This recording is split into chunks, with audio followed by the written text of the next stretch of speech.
Jim o'tir. Quloq sol. Gap qaytarma. Bir kunda bu gaplar necha marta takrorlanadi? Bolangiz o'ta qaysar, sho'x va siz aytgan tartibga umuman bo'ysunmasa, bu video aynan siz uchun. Siz dunyodagi eng baxtli va omadli ota-onasiz. Ha, adashmadingiz.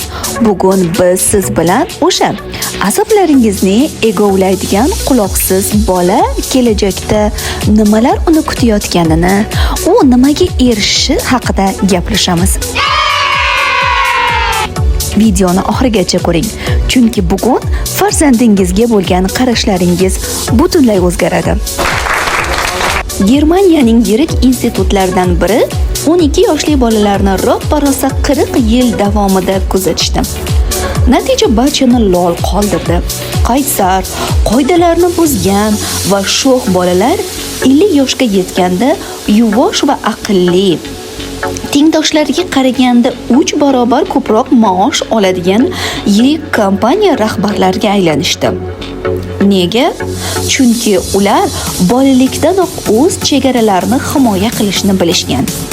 Steve Jobs va Elon Musk dunyoni o'zgartirgan milliarderlarning bolaligini o'qisangiz, hammasi quloqsiz va sho'x bo'lishgan. Ular tayyor qolipga sig'ishmaydi. Quloqsiz bola bu tushkunlik emas, u ichki energiya portlashi. Ular kelajakda kamsitilishlarga chidamli, o'z g'oyalarini himoya qila oladigan liderlar bo'lishadi. Ko'p ota-onalar ana bu qo'shnining bolasini qara, yuvoshgina o'tiribdi, senga o'xshab baqirmaydi deyshadi. Lekin psixologlar nima deydi? Hiddan tashqari yuvosh, hamma aytganingizga so'zsiz bo'ysunadigan bolalar kelajakda manipulyatsiya qurboniga aylanadi. Ular boshqalarning fikriga qaram bo'lib o'sadi. Sho'x bola esa hayotni o'zi sinab ko'radi. Rozetkaga barmog'ini tiqadi, stuldan yiqiladi, qaynoq choyda kuyadi, tovuq patini yulib ko'radi, asbob anjomlarni, ashyolarni buzib ichini ko'radi. Xullas, dunyoni tajriba orqali o'rganadi.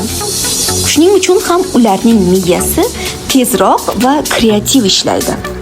Xo'sh, ularni qanday tarbiyalash mumkin? Sindirmay, qanday to'g'ri yo'lga solsa bo'ladi? Buni hozircha 3 ta yechimini aytaman. Birinchisi, buyruq bermang. Tanlov bering.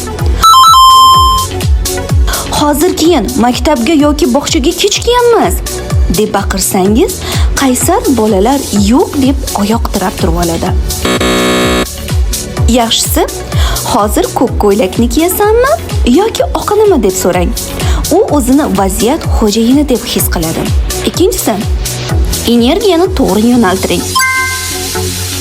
Jazolash foydasiz. Ularning ichidagi ulkan energiyani sport, raqs yoki mental arifmetikaga yo'naltiring. Miya va tana charchasa, bola o'z-o'zidan xotirjam bo'ladi. Uchinchisi, qoidalarni birga tuzing. Uy qoidalarini ayniqsa, masalan, telefon vaqtlarini, o'yin vaqtlarini bola bilan birga o'tirib kelishib, uning o'ziga imzo qo'ying. O'zi imzo chekkan qoidaga bola oson amal qiladi. Aziz onajonlar va dadajonlar, kelasi safar bolajoningiz to'polon qilganda asabiylashmang. Chuqur nafas oling va ichingizda oldimda kelajakning, ertangi kunning eng yaxshi tadbirkorlari, bo'lajak vazirlari, davlat rahbarlari turibdi deng. Faqat men unga hozircha yordam berishim lozim deb ayting.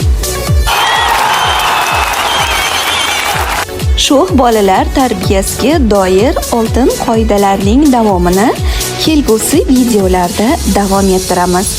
Agar kontent yoqqan bo'lsa, like bosing, obuna bo'ling.